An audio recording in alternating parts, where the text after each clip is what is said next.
Hey, it's Jag with an important time-sensitive message. The current staff at Z89 needs your help. The university did not approve funding to the sports staff for expenses for traveling to away games this year. Now, the current exec staff was able to sign up for a university-sanctioned crowdfunding campaign, and they need your help. Cutting the budget for away games cuts opportunities for reps for all the students looking to do play-by-play, studio hosting, and production. Any amount makes a difference as they figure things out going into this year's women's basketball season. To help, visit bit.ly/helpz89sports and scroll down to WJPZ. Again, the bit.ly link is bit.ly/helpz89sports, or just click the link in today's show notes. For half a century, WJPZ Syracuse has been the greatest media classroom on the planet. We've trained students from the 1970s to the 2020s on how to run a professional radio station. But the lessons learned and relationships formed go far beyond studios and transmitters. Taking a look back through the eyes of those who experienced it. This is WJPZ at 50.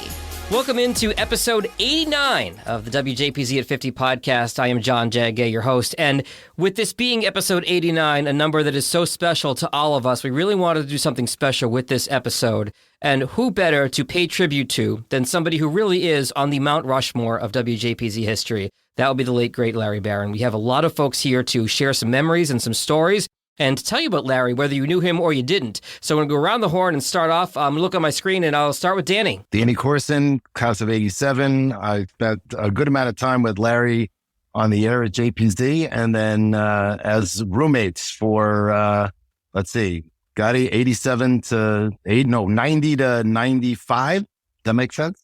Something like that. Until he went off on his own and kicked us out. That's right. That's right. He was done with us. Well, you're teeing up Scotty to go next. Hotshot, go for it. Scotty Bergstein, roommates there. How was that? Larry and I were friends and worked together a lot on the air. And then I sat and tried to corral Danny and Larry as roommates. I'm Carl Weinstein, class of 88. Larry was a dear friend of mine, a mentor, a fraternity brother, a business partner. And I can't think of a better subject to have for the 89th episode in this series, Jag, than one about Larry Barron. But before Larry's Syracuse story starts, it starts in my neck of the woods, Metro Detroit, and that would be our final guest, a new guest to the podcast, not technically a JPZer, but the man who is kind of the responsible for the Michigan pipeline of JPZers, from Larry Barron to Scott Meach to Matt Friedman to Kevin Rich and on down the line. Pete Bowers, welcome to the podcast. That's a pleasure to be here. So tell us a little bit about the radio station and paint the picture here. It was almost like JPZ West in the high school level before we got to Syracuse, right? That's right. You know, when we think back to Larry and remembering Larry, everything was big with Larry. Had that big smile, big hair, big personality, big high school career. Well, I was there where the big started, and that's when he was a sophomore in high school, and the high school he went to was Bloomfield Hills Lasser High School. Mm-hmm. And he enrolled in an intro radio class that I taught. It was called Fundamentals of Radio Broadcasting. And again, he was a sophomore. Well, obviously he aced that course, and he would move on to my advanced course, which was called WBFH Staff. And WBFH was a 10-watt educational, non-commercial FM radio station located at 88.1 on the FM dial. We had only gone on the air in 1976, and I started the station from scratch and went 41 years there. But it was what I call a launching pad for students that might get the broadcasting bug. Mm-hmm. And when he was on my radio staff, he co-hosted his own weekly radio show, and he did play-by-play of Lasser football and basketball games. And he moved up the management ladder quickly, no surprise. He was promotions director his junior year, and then he was operations manager his senior year. And the OM is the top student manager at the station. And of course, Larry took that responsibility very seriously.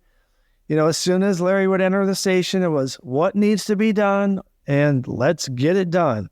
Well, he then moved on to, where am I going to go to college? And I do remember researching that, and you know, that Newhouse School of Public Communication at Syracuse got some good press. to put it bluntly, he would be my first student that would attend Newhouse. I had 15 other students, some of those you mentioned already, that would go on and attend the Newhouse School at Syracuse. But he would make friendships at my station, WBFH, that would last 37 years after high school. Of course, he had proud biological parents, but I would be called like his radio dad. Love it. A position I hold dearly with all my students. In fact, one of my former students said that the best thing I created was a feeling of family among WBFH staff members. And what a great compliment and something I treasure. But I brag about all my students, but Larry made it easy, okay? Larry's a producer and executive producer of reality and game shows out in L.A. He has his own company, Larry Barron Entertainment. I would tell my students, here, let me show you a photo of Larry with the girl group TLC. In the last time we got to be in touch, he called me and we talked for quite a bit. And of course, he wanted to know how I was doing in retirement. I retired in 2017 after 41 years, like I said. Mm-hmm. And we decided, well, let's get together a Zoom call of him, Rick Blackwell, Rob Simpson, Larry, and myself. So the four of us did a Zoom call, and it was just a lot of fun. But little did we know that that would be the last time we would talk to him. And when Scott Meach informed me about Larry's death, obviously I took it really hard. And I'm still coping with Larry's death. It is hard, but what a tribute that Syracuse has done with memorializing Larry, and of course, all of you who have contributed to the Remembering Larry Barron site have told some great stories, and I'm sure there's going to be a bunch of them here today too. But anyway, I'm the guy that I guess you could blame for Larry being in the media. I guess he might have got there some other way, but to start out at a high school radio station when you're only a sophomore in high school, like I said, I've called it a launching pad, and we have about 90 students that have gone through my program that have gone into some kind of media. And of those 90, some of them were in Detroit, like Heather Catalo is still at Channel 7 in Detroit. Yep. Joanne Purton was at Channel 7 for many years, and now she's gone to radio. She's on WOMC radio in Detroit. And Matt Friedman, well, where hasn't Matt been? He's on radio. He's on TV. He's in the newspaper. He's everywhere. So I'm so proud of my former students. Yep, I'm the guy that was there when it all started. And like I said, we had 15 of my students end up going to Syracuse. It's the place to go. There's no doubt about it. I want to follow up on that piece of it, Pete, and I'm so glad you could join us tonight to paint the picture of Larry before he got to SU. But everybody talks about what a great mentor Larry was.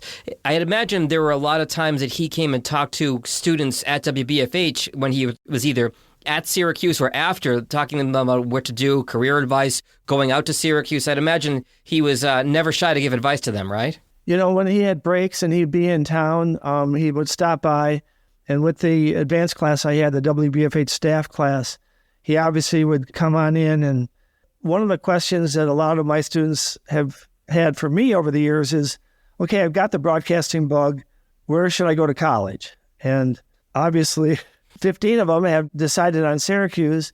He was definitely someone who would come in and give his thoughts on if you want to continue studying communications, you might want to consider Syracuse for sure. Absolutely. That thought is echoed amongst this group wholeheartedly. Pete, I want to thank you for coming on and hang out with us, and feel free to chime in as you hear some stories from Larry from Syracuse and LA and beyond. We'd love to have you stick around here for a few minutes. Well, hold on, Jag. Seriously, what was Larry like in high school? Was he a good kid? Was he a smart ass? Did he push the limits? Did he follow the rules? Oh, I think he was an overachiever is what he was. Not many high schools have a radio station, and when he decided to take it as a sophomore, I think he got the bug after probably 2 days. I'm sure he said to himself, I'm going to run this place before I leave high school, and he did. He ended up being, like I said, the operations manager, and that's a position that, like I also said earlier, he took very seriously. So anything I needed to get done, just give it to Larry, because it'll get done that way. You know what I mean? So basically, he conned you into letting him have the radio station. I get it. Hey, Pete, can I get the keys to the car? I think they're looking for some dirt from you, Pete. I think they want to know some behind-the-scenes stuff. Yeah, I don't think you're going to get much. Not that I can remember, because he was so excited to be actually running the station that he was, if anything, the rule enforcer.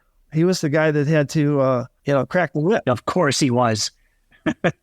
Okay, so Larry goes on to Syracuse, as we all know. And one of the stories, when I was recording the podcast with cousin Danny, he was telling me offline about many of the things that Larry did for the radio station. And at one point, may have actually saved the radio station. So Danny, and maybe with some help from Carl here, let's hear about this story about what exactly happened when the radio station was in danger with the format and all that. We've talked in previous podcasts about how the pressure from student government to make it a block formatted radio station and resisting that and keeping it a traditional top 40 CHR style radio station as a classroom. But there's another layer to the story that Larry figures pretty prominently in. Yeah, and Carl and I talked about this, and this actually took place, correct me if I'm wrong, Carl, after Larry was already the GM. He had already been GM. Correct. And this was when he was the broadcast consultant. That's right. For the radio station. So he had pulled back.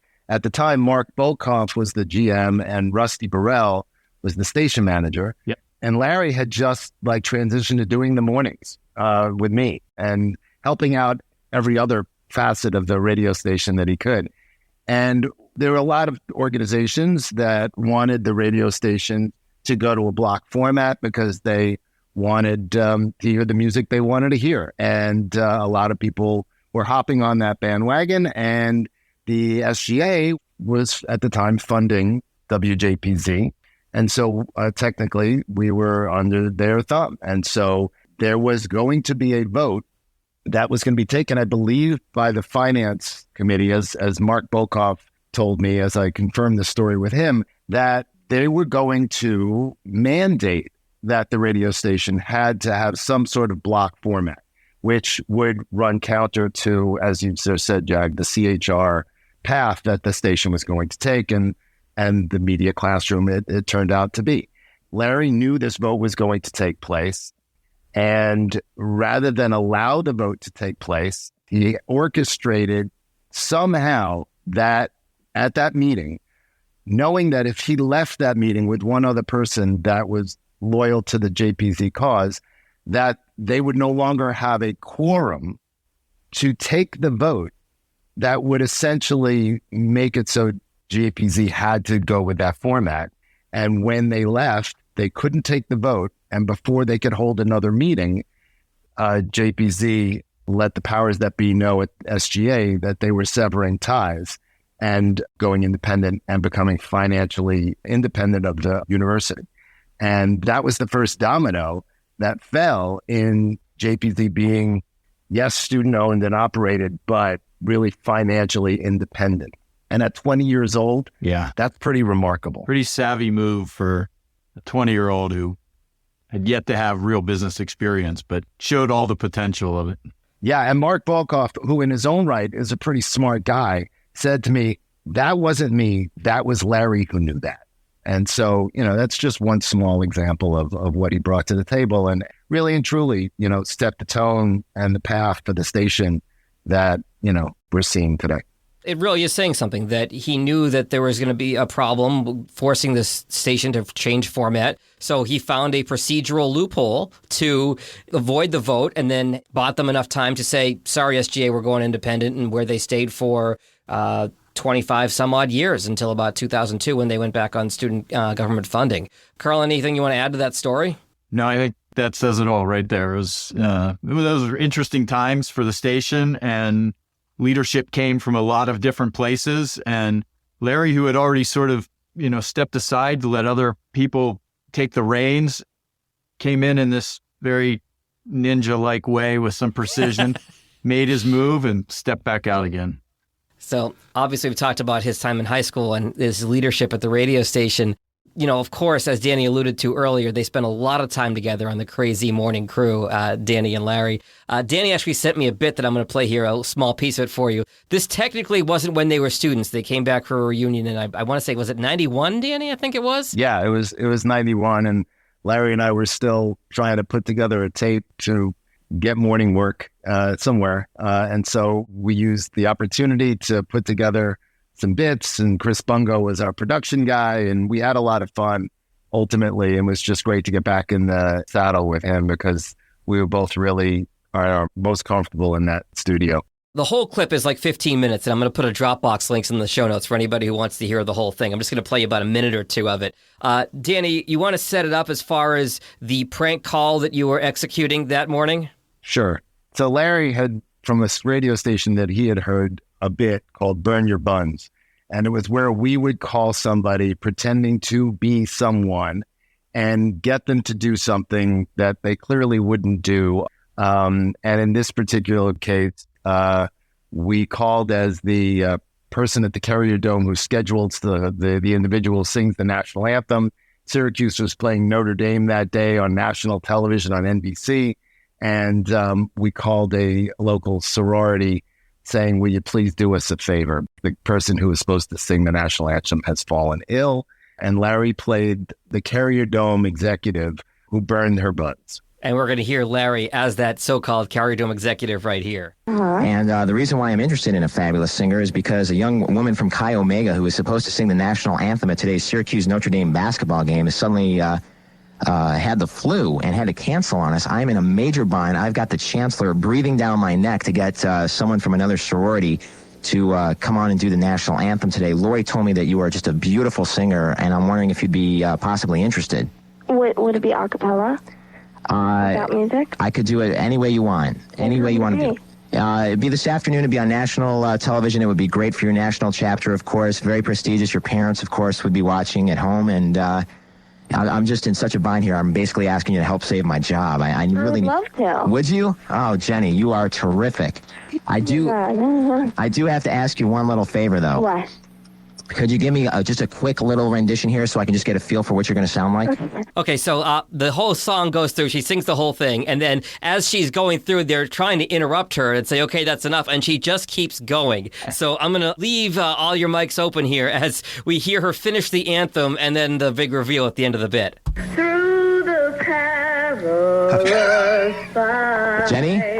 For the ramparts we watched were so gallantly streaming. Jenny. And the rockets red I'm cringing. Gets better. Take it to the bridge, Jenny. Through the night. It's actually pretty good, by the way. Let's give Jenny a little credit here. Still there. This poor woman. Oh, say does that star-spangled banner yet wave? 33 years later, Jenny's still getting play. For the land of the free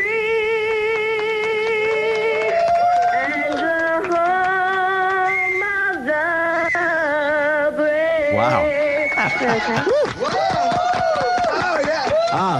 Jenny, you know, I got to tell you something. It's not national TV. This is actually Larry Barron and cousin Danny calling from Z89's Crazy Morning Crew.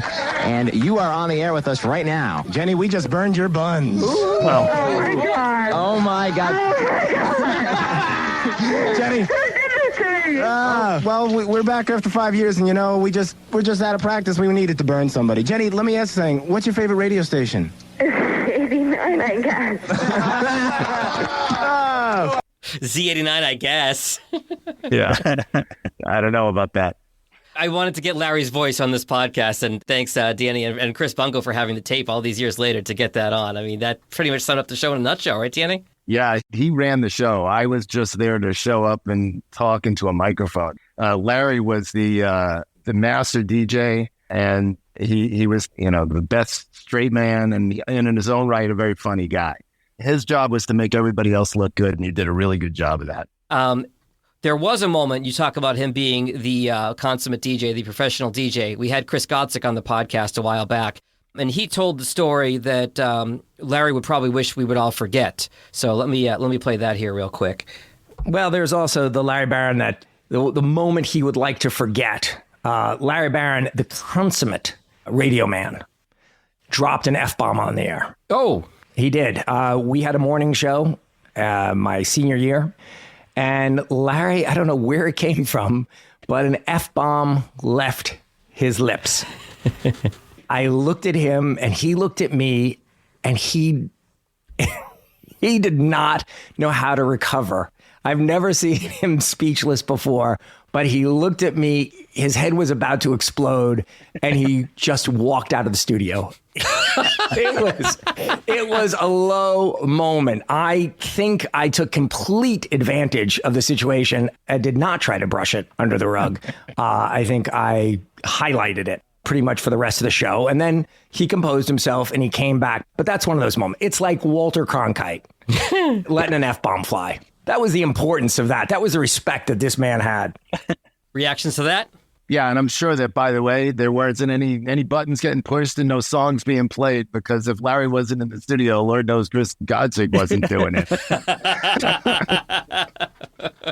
I'm sure he was mortified. Yeah. Larry, the rule follower, was mortified. I could tell you, I think before his memorial, I figured out that we did over 200 shows together, and I can tell you in not one of those shows did he ever curse. So it's Godzig's fault. Yeah, we blame Godzig. Always Godzig's fault. We start with Pete talking about how he was this consummate, as a sophomore in high school all the way up and total overachiever. And then I can't imagine him dropping the F-bomb in college. Go ahead, Pete. I did have a swear jar at my station, and even if someone dropped an F-bomb, not over the air, but just in the station, in the studios, anywhere, they had to contribute to my swear jar. Because, again, if it's part of your natural vocabulary, I guess that's the best word for it, you might accidentally use it when you are on the air. So once you entered the door, my rules were you weren't allowed to say anything like that, or you had to contribute to the swear jar. We did not have that. No.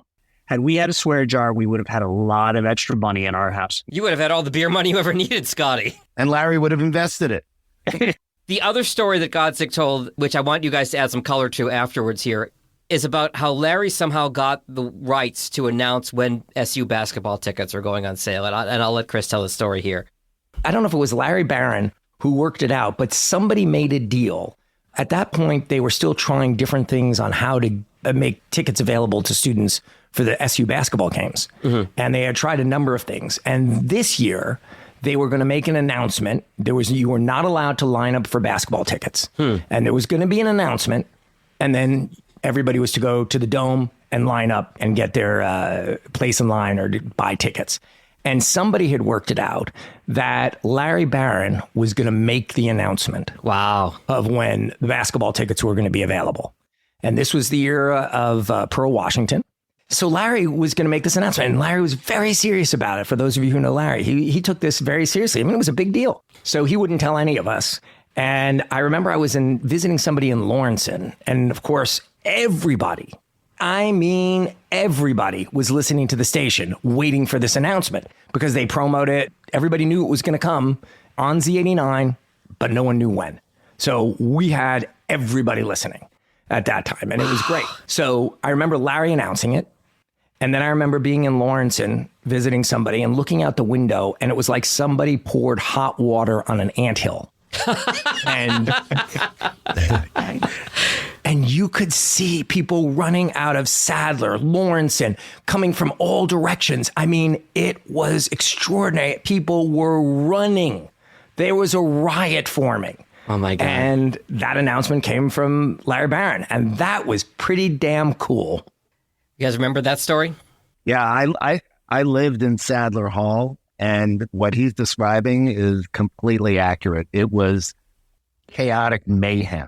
It was almost riotous. How many people descended on that gate with their tents and blankets and whatever to get tickets. How did Larry get the rights to do that?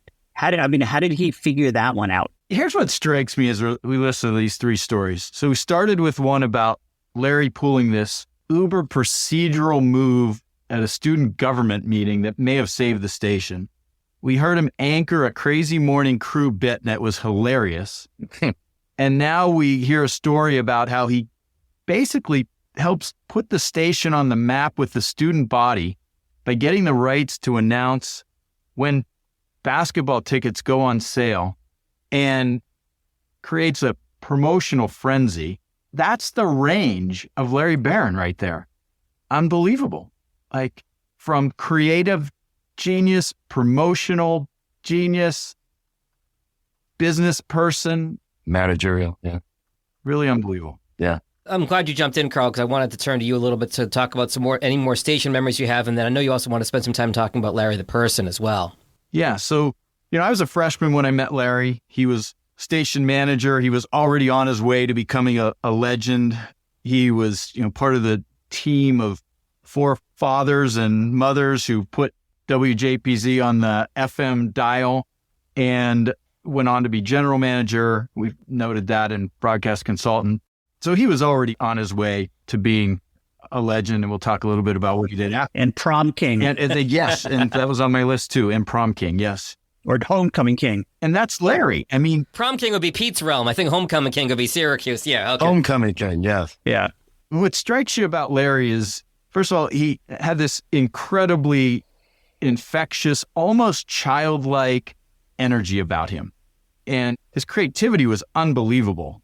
And his ability to move from business ideas to the creative side was amazing. And the thing that struck me even back then was Larry's ability to take people under his wing, mentor them, help bring them along, help to not just give them the mentorship, but give them the encouragement. I often said he didn't talk to people as if they were going to achieve things. He talked to people as if they already had achieved things. Huh. And it was just a mindset that was really unique and really empowering. He served that role with me. I saw him do it with my son 30 years later, who also went to Syracuse. And, when Larry passed away, I thought that my experience with Larry was unique. I thought I was just this unique friend of his. And then I realized very quickly, as the various memorial sites on Facebook came up, the memorial services that Scott put together, and I'd love for Scott to talk about that a little bit. It was unbelievable. But what I realized was all of a sudden, people came out of every corner and started talking about the way Larry opened doors for them, made connections for them, the role he played in helping people get internships, and well, he treated everybody like a peer, whether they were in fact a producing peer in Hollywood or an assistant. He gave everybody his undivided attention.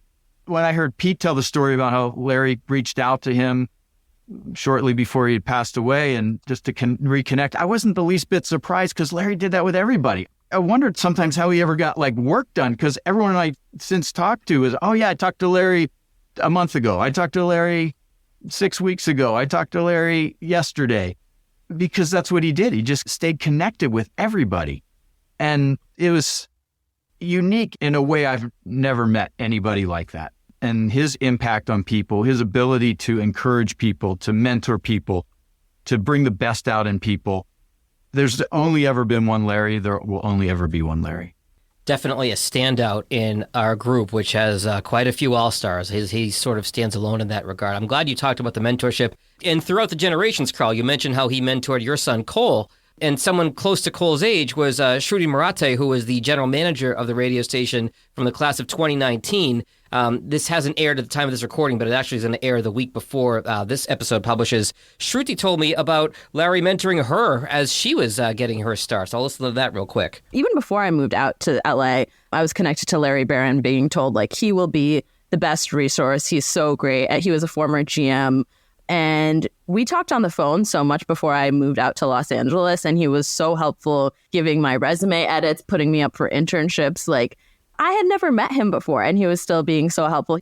The fact that he was such a mentor and somebody I could really rely on no matter what I needed. I remember 2 or 3 years ago, I was up for another job post-grad, and I was considering taking it, but I hadn't been at my previous job for a year. So I was I don't know if this is a good look if I leave a job in less than a year. And my sisters were like, oh, well, what does Larry say? This guy that had graduated so many years before me and owed me nothing. But again, he just always went above and beyond to help people. And that was really nice because I didn't know actually that many Z89 alumni out in LA. So even though it was a small presence, Larry really made the Z89 presence in Los Angeles known.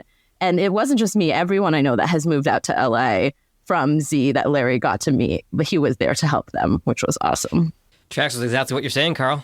It's unbelievable. I mean, everybody had that experience. Like, it's like I'd coordinated that story, yet I've never spoken to her. By the way, I know Larry mentored her because he mentored everybody who ever called him looking for advice. And I think every GM that served the station since the day he graduated, he had some connection with.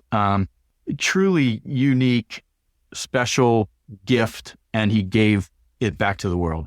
I do want to turn to his time in Los Angeles. One of the things I've done on the podcast as we meet various alumni is ask about your career path. So for those who don't know his career path, I want to hear about his career path, what he's done in LA, and then also the living situation. We can turn to Scotty on as well. But tell me about his time in LA and some of the things he accomplished. Whoever wants to take it.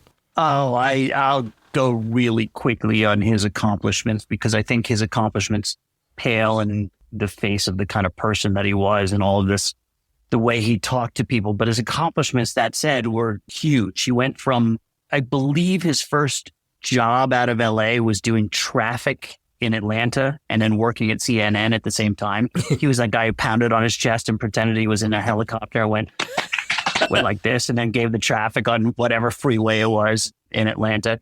He moved to LA after about, I don't know, a year or two and stayed working for CNN. He was a producer on like Entertainment Tonight and then the CNN entertainment show. And he met everybody and he talked to everybody and he was on camera, yet he was off camera. And then he left CNN and went on to produce all kinds of TV and reality TV. And Pete mentioned the TLC, his connection with Left Eye and the couple of different TLC shows that he did and Love Island and other kinds of really trashy but amazing guilty pleasure TV shows that he produced and quiz shows but what was really amazing about Larry's time in LA was somehow he had 2 days for every one of our days. The amount of time that he had, the amount of meals that he ate. He must have had 8 meals a day, and every single one was out. Danny and I can attest to this. He could cook nothing. He ate cereal for 3 meals a day.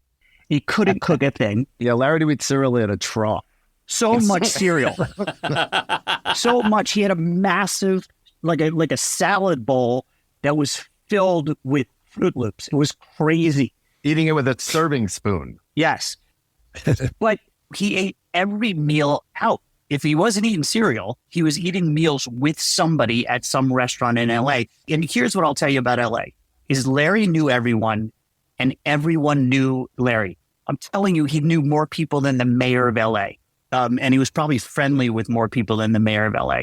He knew every single woman between the ages of 25 and 40, I guarantee you. And somehow they all loved him.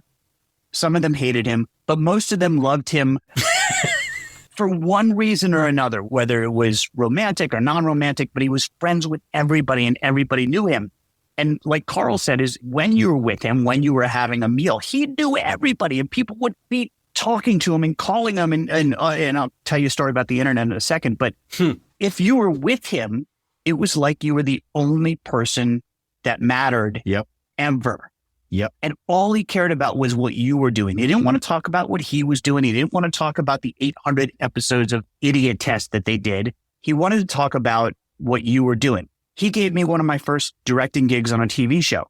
Didn't have the interview or anything, just said, I have a TV show that's not reality, that's scripted, which is what I do. He said, yeah, we're going to give you the pilot. And out of nowhere, he was that kind of person. He talked all the time. He was the first person I ever knew that was in chat rooms on the internet and then addicted to chat rooms on the internet. And Danny did. He was in those stupid chat rooms with the AOL dial-up all the time.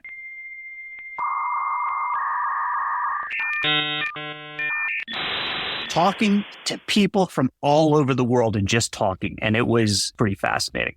That's the kind of person he was. He talked to everybody. He was friends with everybody. He remembered everybody. He remembered everybody's birthday, including my mother, my sisters, my father, brother. He would call everybody all the time to wish you happy. It was bizarre. It was unbelievable. And I've never met anybody like that, which, by the way, you guys all owe me a call for my birthday.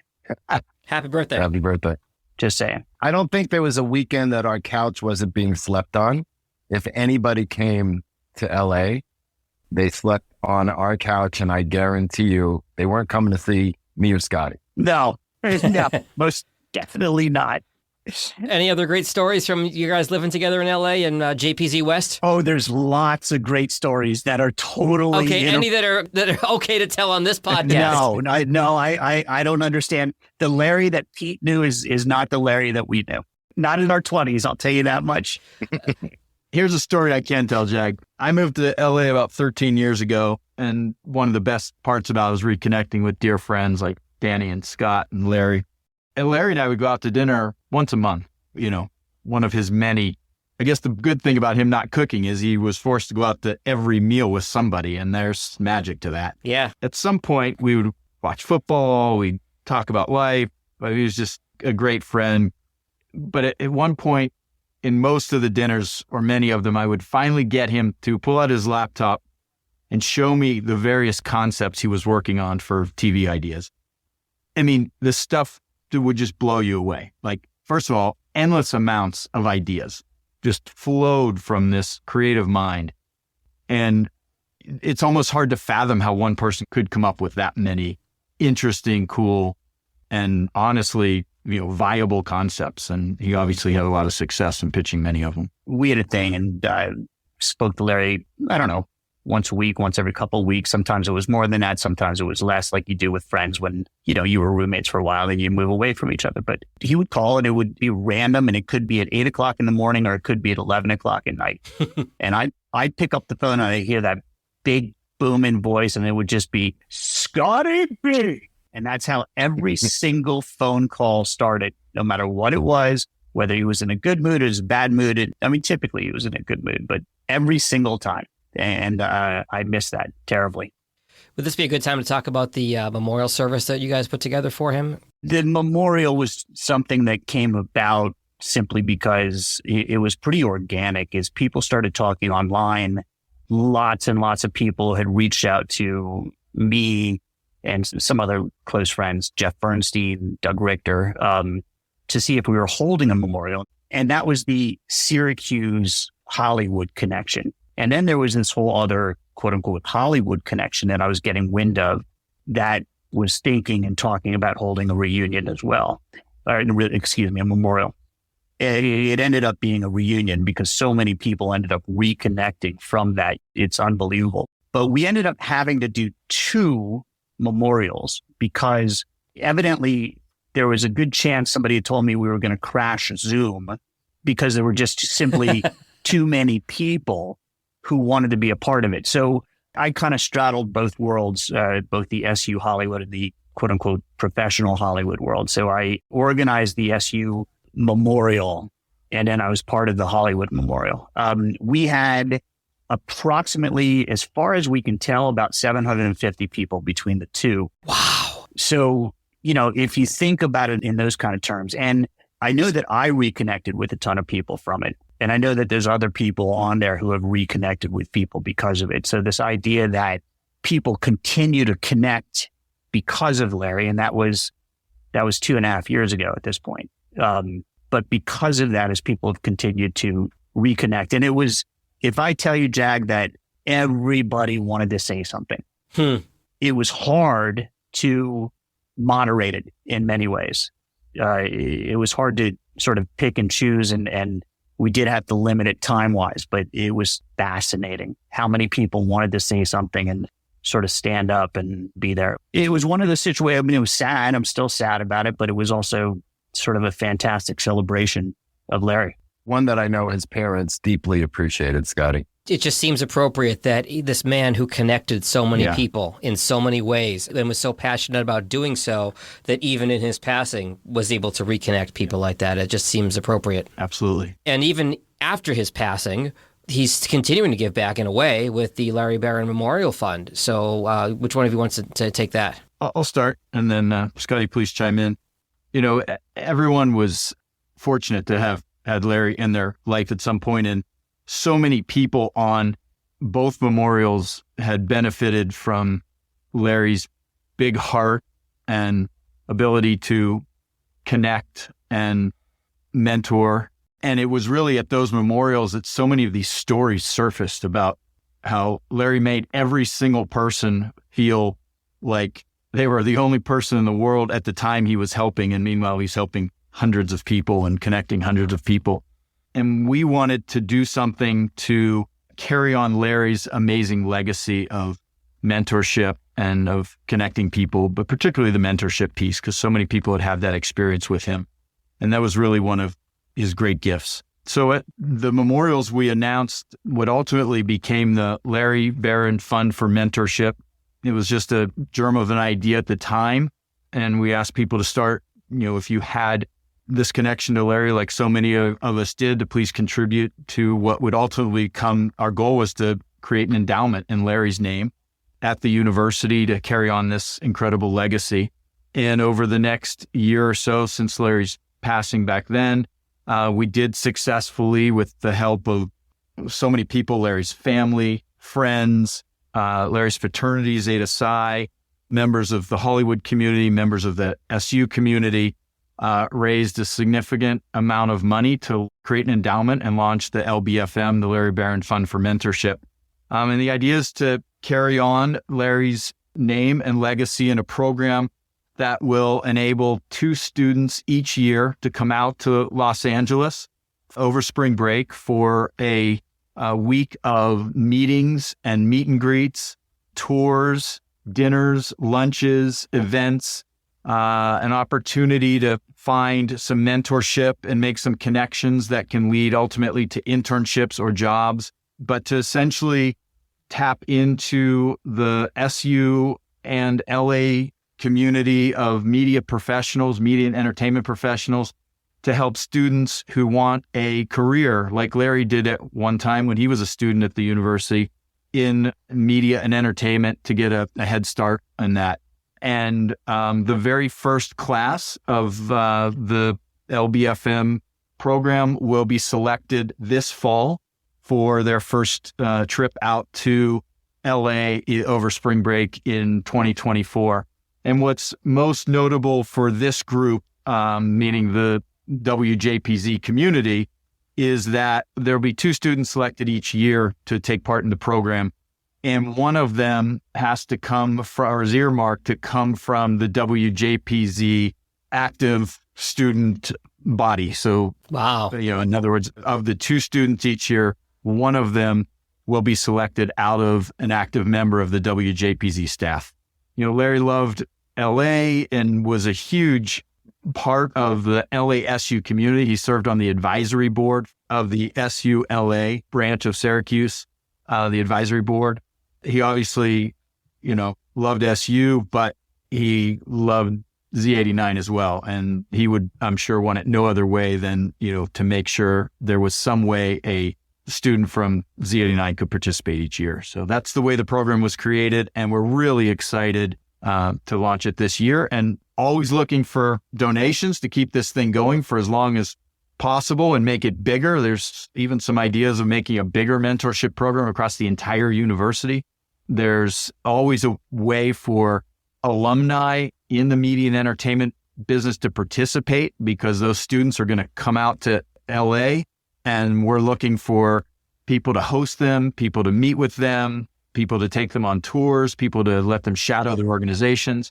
So there's lots of ways to get involved and participate, and we welcome everybody on the WJPZ and the Syracuse University community to participate. First of all, if you are a student and if you are listening, hopefully by the time this goes live, that the website will be live. We're actually figuring out part of that this week. We are actively this year for the first time looking for students. And if you missed the point of this, it's an all expenses paid trip to LA. So if you're a student and if you are interested in the world of entertainment in one way or another, we are going to find you people. And the whole idea of this week is based on what Larry would do, is you are going to have meals with entertainment professionals. If you want to be an entertainment lawyer, we're going to connect you with law firms. If you want to be a writer, we're going to connect you with writers. If you want to be a producer, we're going to connect you with producers. If you want to be a director, you get to have lunch with me. That kind of thing. But you don't have to stay on our couch. No, but a couple of more things. First of all, Carl's being a little bit modest, which is Carl was instrumental in raising a lot of his money through corporate matching, which is really quite amazing. The other part of this, the generosity of Larry's parents has been, I don't even know how to explain it, but the fact that Larry's parents have contributed to the point that they have to make this program happen in many ways is really pretty amazing. But before we get off that, the whole idea of this not only came from Larry's idea of having meals with everybody, but it really came from a spring break trip that Carl and Larry took together. So yes, that's a story. So Larry was a senior, I was a junior, and we decided for spring break, we were going to go out to LA and see what we could uncover. So, part of it was like, let's get some sun and live the dream for a week. Coming from Syracuse. But Larry, in the way only Larry could, stacked the week full of meetings with studios. We sat in on the Rick D show while it was being recorded. We met with producers. We did fun things like hitting some of the theme parks. But it was a self-curated, essentially, week of indoctrination into LA. Larry made contacts on that trip that ultimately, led to opportunities and his deep connection to Los Angeles that carried him through his entire life, including moving out to LA to become a producer. So in a way, this whole concept was sort of modeled after that spring break trip that was a springboard for Larry making LA his home and the media and entertainment business in LA, where he ultimately, practiced his craft. And Jag, I have the URL for people who want to A, donate. You can mention it right now and we'll put it in the show notes as well, Carl. Awesome. Yeah. For people who want to A, donate, B, participate, and most importantly, for students to find an online application to be part of this first year of the program and all future years of the program. It's la.syr.edu. And that's the Syracuse University, Los Angeles homepage, and you'll see right there a link at the top of the page that you'll be able to click through to these various LBFM, Larry Barron Fund for Mentorship opportunities. All right, no conversation about Larry Barron would be complete without Scott E. Meach. He's able to join us for the final few minutes of our conversation. Scott, we started the podcast with everybody introducing themselves and talking about their connection to Larry, so why don't you go ahead and start? Scotty Meach, class of 90. My connection to Larry was that he was part of the reason, a huge reason, why I ended up at Syracuse. And he had an outsized influence on me in almost everything that happened to me at Syracuse. Mr. Bowers, who's on this conversation, was the first person to ever take a chance on me in radio, and Larry was the second. And he had everything to do with me getting there and getting my foot in the door. And he was just an unbelievable role model and friend for the rest of his life to me. Scott, when you were inducted into our Hall of Fame last year, or this past year, I should say, Rocco and Carl in their induction mentioned that you were his favorite mentee, that he mentored a lot of people, but that you guys really were very close. What can you tell us more about your relationship with him? That was news. That was really nice to hear. I'm not sure if it's true or not. Larry was incredible to so many people. He brought me under his wing without ever having met me. He only knew what he knew about me through Mr. Bowers. And I reached out to him. Pete told him that I would call, but at the time I was becoming interested in Syracuse, the football team played in the Cherry Bowl in Pontiac, Michigan. And Larry came in for that game. So I remember meeting up with him in the stands at the game. We only went to the game so I could meet Larry and ostensibly watch the football team. But yeah, I remember we met in the stands. I think that's the first time I had ever met him. And then I went for a weekend tour there. And, we had done a whole bunch of college tours, 4 or 5 other schools. And we got to Syracuse and Larry was living in one of those cool Lawrenson corner, palaces in Lawrenson. And he was at the radio station and the fraternity, and he brought me everywhere with him for a weekend. And we left campus, and my parents knew that's where I was going before I had even applied, or I just was, everything about it was perfect. So yeah, I remember a lot about that weekend. And I mean, just, when I got to campus, here's a funny story. I get a letter from my peer advisor. Every incoming freshman gets a peer advisor that contacts them. Back in those days, they had to contact me via letter. Well, my peer advisor was Kevin Martinez. Yeah. And I don't know if you even know this story, Carl, but Kevin was my peer advisor. So I call him and we make plans to meet on the plaza, the Newhouse Plaza. Yeah. One of my first days on campus. So we meet, I get there. Kevin's like, hey, nice to meet you. And, we're talking for like 5 minutes. And I say, yeah, Larry Barron's a friend of mine. And he's like, Larry Barron, you don't need me. He's like, you don't need a peer advisor. You got Larry Barron. So Kevin and I joke about that still. I mean, he was just incredible. He was incredible. He always reached out and cared about others. And I like to think that later, as I became more mature and adult, I, was half as good a friend to him as he ever was to me. But everything with Larry was always about the other person. I was blessed that I had a nice opportunity several years ago. He was doing some shooting in Atlanta for one of his shows. And so we got to spend some time together, a few different occasions. And I always say that I went to Syracuse for WAER and come back for WJPZ. But the real truth, and I said this when I introduced him, when I inducted him in the Hall of Fame, was that the real truth is that I came to Syracuse for WAER and because of Larry. He was the one person I knew. He helped me with connections once I got there, of course. He was just remarkable. I was devastated by his loss. And I'm so grateful for what Carl and Scotty Bergstein have been doing and all the people that have supported LBFM along the way. I know he was dear friends with so many people. It's great to see you, Danny. And I know the two of you were big together and had a lot of good times. And it was such a devastating loss to lose him.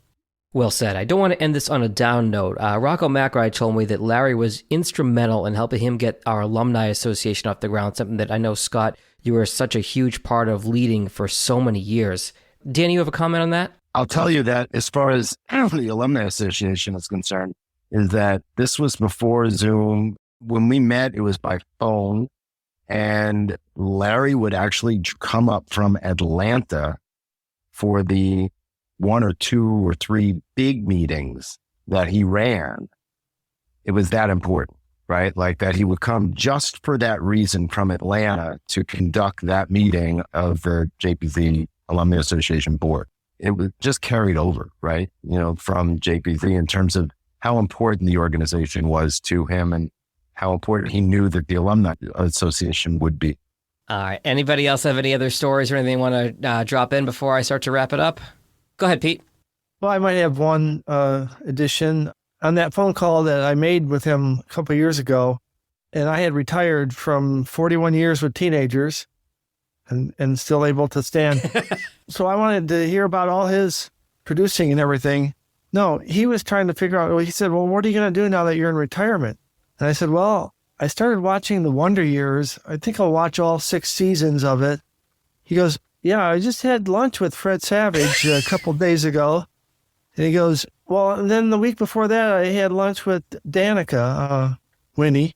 And I go, oh, that's pretty cool, Larry. What do you want me to do? He goes, I can see you doing a podcast. I can see you doing your own YouTube channel. He turned the whole thing around, and he's trying to figure out what I'm going to be doing in retirement. That's the kind of guy he was. That's Larry. That tracks with everything we've talked about in this episode. I want to thank you as an honorary member of the JPZ family for joining us today, Pete. And we think about all these values that we've talked about in 100 some odd episodes of this podcast and the mentorship and the values of JPZ as the world's greatest media classroom. It seems that nobody exemplified that better than Larry Barron and the relationships he formed with the veritable all-star group of folks that we have on this call. So Pete, Danny, Scott, Scotty, Carl, I want to thank you all for taking a few minutes out of your evening across the country to do this tonight, because I think it was, as Carl said, fitting that 89 goes to Larry. Thank you, Jack. Thanks for doing this, Jack. Thanks, Jag. Right on. Thank you. Good luck editing in this one. The WJPZ at 50 podcast is created entirely by the staff and alumni of the world's greatest media classroom. It's hosted by John Jag Gay, class of 2002. Editing help from James Bames Grundy III, class of 2020. Imaging by Maureen Cooper, class of 1999. And Ed Lacombe, class of 1985. Podcast artwork by Marty Dundix, class of 2001. Follow WJPZ at 50 on Apple Podcasts, Spotify, YouTube, or wherever you're listening right now.